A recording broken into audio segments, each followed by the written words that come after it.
Hi there, it's Denise Eckert, and I love coming on here and sharing different ideas and techniques to help you create a happier lifestyle. And today we're going to talk about procrastination. And today I have Sarah Laverty, and she's an embodiment coach based in Northern Ireland. She specializes in helping women to develop unshakable self-trust and confidence by getting out of their heads and into their bodies. And right now she's on a mission to turn procrastination from your worst enemy into your best friend. Welcome, Sarah. Thank you. I'm so happy to be here. Now, what inspired you to do this work? Well, okay, so there's two answers to that. There's what inspired me down the path of embodiment, and there's what inspired me around procrastination.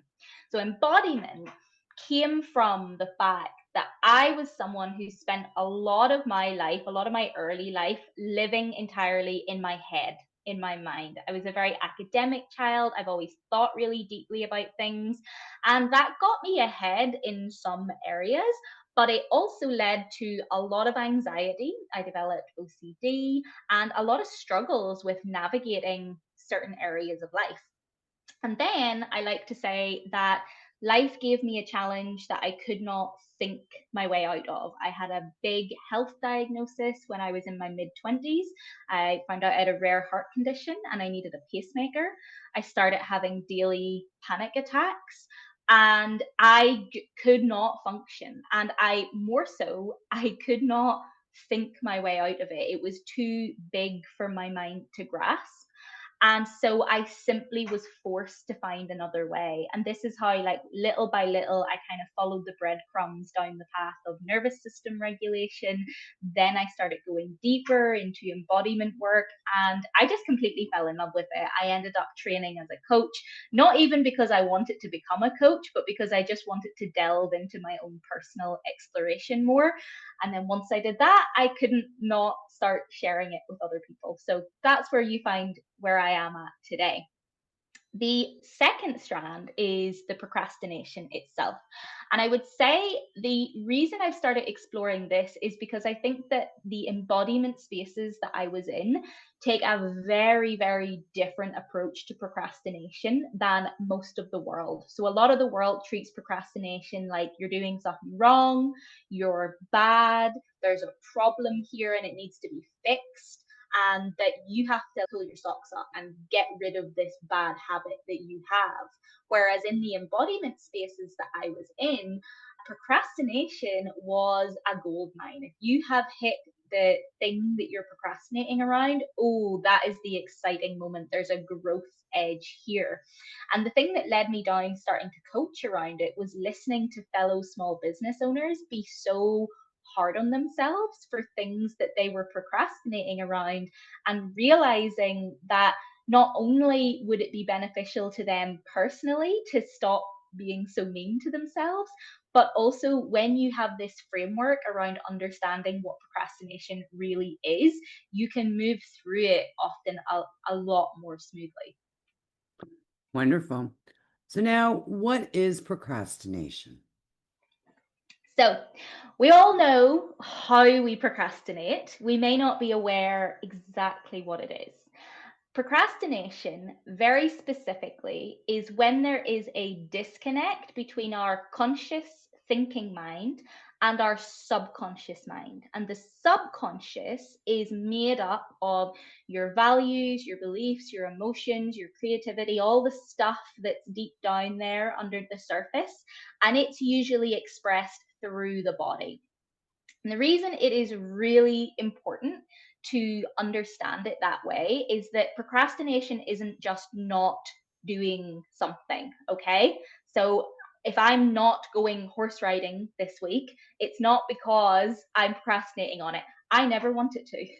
Procrastination is the thing that I need to do, that or that I know or I want to do, that I am not moving towards, I'm not taking action towards. And that's where the discomfort within us often comes from. There can be a feeling of tension because there's one part of us wants to go one way, another wants to go another. And that's why it's such a potent space for growth, because often if we're not aware of that dynamic being there, we might think, oh yeah, no, like all of me wants to do that. No, it doesn't. There's a part of you that doesn't want to. And discovering what that is going to make some changes, which might even be bigger than you expect. I love that. And it's funny because the universe is always looking out for me because every time I have an issue, I have a wonderful speaker that talks about the issue that I'm experiencing. And right at this moment, I am setting up a community on school. And I know it could be great, blah, blah, blah. But honestly, after this interview, I just want to go outside and read a book. I just want to go watch TV. I don't want like it's such a block. And it's because I'm scared. Mm, Scared of that yeah. failure. First of all, how do we recognize that is what's happening? Okay, well, how you recognize it, first of all, I would say that there is a difference, I would say, between little pockets of procrastination and chronic procrastination. Okay, sometimes the little moments can just be a task switching issue. And I think that all of us, we can find different ways to navigate that works for us. Sometimes we're too into pathologizing ourselves, like the moment of, oh, I can't work the second I sit down at my desk. Yeah, you're a mammal. Of course you can. You need a little bit of easing up to it. So don't worry about the little moments, is what I'd say to people. But if you find that there's a chronic issue, so maybe track it a little bit. Sometimes tracking your procrastination over a little period of time, like a few weeks, and seeing what are the patterns, that's when you can first of all start to identify, okay, there's a real thing going on here. And I would track it as well to go, is there a specific aspect of the task? Is it the whole thing? Is it certain times a day? From a place of curiosity about it, okay? Not from a place of, I'm trying to fix myself, there's something wrong with me, I need to get this over with. From a place of purely understanding yourself. And then this is where my approach of treating procrastination like your friend comes in. The way I see it is that your procrastination is not trying to hold you back. It's not trying to keep you away from all of these wonderful things you want in life. It is trying to provide you wider information about the sphere that you're operating within so that you can take that wisdom with you. Okay, so let me break that down a bit more. And one thing that might be helpful to consider in this is the procrastination archetype quiz that I have. So I work with 3 procrastination archetypes that I've developed. I may develop more in the future. Who knows? It is quite simply a way of starting to categorize this to get our heads around it. So I think about the inner protector, the inner winter, and the inner rebel. Okay, so the inner winter is the part of you that knows that you are drained, you are exhausted. Maybe it's due to other pressures in your life. Maybe it's because you're not allowing yourself to dwell enough in the inspiration, in the vision, in the fuel and the excitement of what you're doing. And so you're operating from a place of empty. So if you're procrastinating and you think it might be coming from this place, that's guidance around that your system that you're using to do this thing is lacking in some way and it's telling you about your needs. Similarly, the inner protector, I think that's the one that most of us assume that it always is, which is there's some fear going on. There's a part of you that's afraid. And I think sometimes we can delve a little deeper into what are we afraid of. Sometimes we're not afraid of the thing going wrong. Sometimes we're afraid of the thing going right. And oh, what if everything goes well? And now I'm in this reality that feels really far away from where we are now. And then the third one is the inner rebel. And I love the inner rebel because the inner rebel is the one that has been demonized by society. It's the one where when you were a kid and you just didn't want to go sit at your desk, you wanted to run around in the playground for another hour. You were told, oh, you need to squash that down. That rebel, that inner rebel, is the part of you that wants you to be the fullest expression of you. It wants you to take up space in the world. It wants you to have a life full of joy and happiness. And so maybe it's the case that if you've spent a full day adhering to the needs of others, it's the part telling you, no, I want to just sit on the sofa and drink a glass of wine rather than going and doing this other thing. And it's not trying, this is the thing, none of them are trying to harm you. None of them are trying to damage you or limit your life. They're communicating a need that is not being met.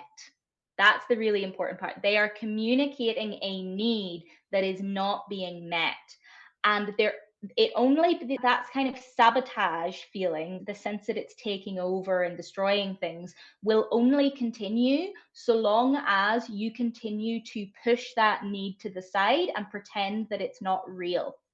When you start to identify and meet that need for yourself, it can unblock a bit of that flow and allow movement to start happening. Because what we're trying to do is get all of you on board, or at least more on board than before, with the direction of travel.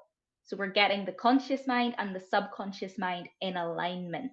And sometimes that involves a little bit of compromise from our conscious mind. Sometimes the conscious mind is, yeah, I'm going to sit down and work on this project for 3 hours every single night. Of course, why would I not do that? And it maybe needs a bit of wisdom from the subconscious mind that's telling it, you can't do that. You're physically not able to do that. Sometimes it's the conscious mind that needs to adapt, and other times it's the subconscious mind that needs to come up to speed. You need to spend a bit of time with. Sometimes the subconscious mind is saying, oh, but whenever I used to talk to all the kids in the playground, they were really mean to me. We need to avoid that ever happening again.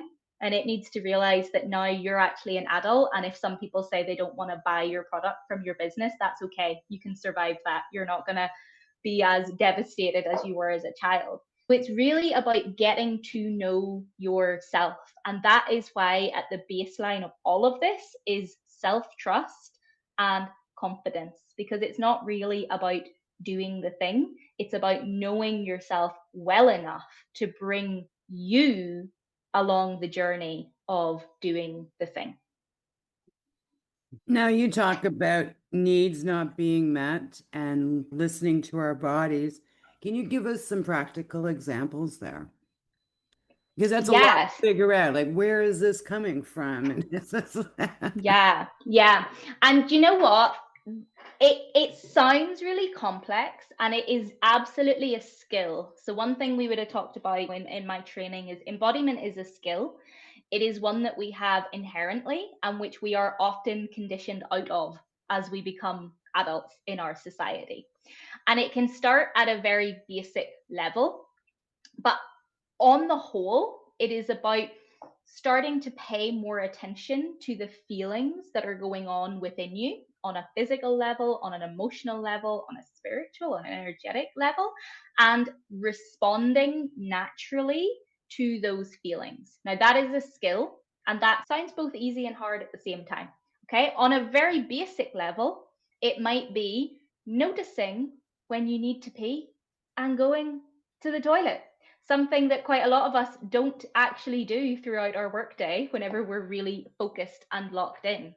But it can also be other things. So the reason that sometimes the inner rebel can start causing havoc with procrastination in our lives is that we are in great need of more joy and more fun and more laughter in our day to day, but we are not checking in with ourselves and spending enough time with ourselves to be able to notice that we are feeling drained in that way and giving ourselves what we need.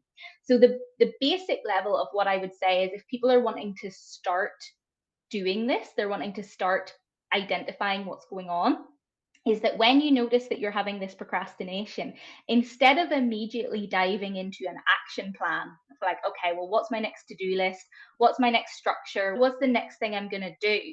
I would encourage you to simply get quiet. And I would say, if you're completely new to any embodiment work whatsoever, you might want to look online for a little bit for a bit of support with this, because it is a skill. Now, an average meditation will help you there.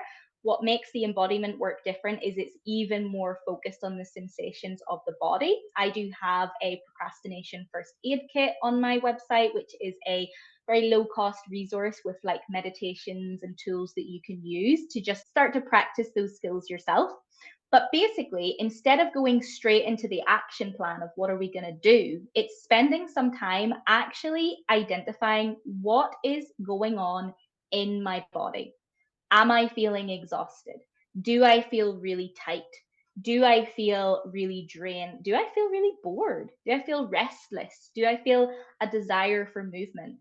And simply respond in a way that is make it more simple than you think it needs to be. If you feel restless, do not sit in your chair trying to breathe and ground yourself. Go for a fast walk outside. Get that energy moving. If you're feeling really exhausted, perhaps lessen what you're expecting of yourself today. Can you move more slowly? And as you do that regularly over time, you start to, it's like developing a relationship with any other person. As you spend more time with yourself, you get to know yourself more, you can identify and tend to those needs more so, and you build the trust in yourself. Exactly the same as if you go and see your best friend and they tell you, yeah, I'm fine, I'm all right, and you're not. You're not. You need, actually, talking about that issue is not going to help you today. We need to go for a walk. Actually, you've been avoiding this and I really need to get you to talk. You start to, you intuitively know with the people that you spend time with what they need in that moment. And you're typically willing to give them that. We are so much less so with ourselves because we've been so conditioned to mold ourselves into what's expected of us. And so, therefore, the skill of embodiment is paying attention to what's going on in the body and learning to respond to it in order to build a relationship with ourselves and therefore become a more expressed version of ourselves. And it certainly is like a circle that kind of builds up over time. But starting small and starting simple is always the best way. Yes, one little step at a time. Now, I want to ask you about embodiment. What does that actually mean, the embodiment work? Yeah. So, I mean, the baseline definition that we all work with in the modality that I'm trained in, which is feminine embodiment coaching by the School of Embodied Arts, is inhabiting self. Okay. Which seems like a very broad brushstroke, but it is essentially allowing more of our conscious awareness to be with different aspects of ourselves and express that in the world. Okay. So, again, what that really means, I told you at the beginning that I spent most of my life in my mind, only working with what was going on in my mind. I could have told you exactly what I thought about pretty much everything. I had absolutely no idea what I was feeling. And I probably thought that I did, but I remember doing my first embodiment meditation ever. And I was guided through it by an instructor. And then at the end, they asked me, so what was happening in your body during that? And my answer was, I have no idea. I have absolutely no idea. I had struggled with anxiety so much in my life, but I was completely disconnected from what was truly happening in my body, which was then left me really unanchored. It leaves you feeling really out at sea in life.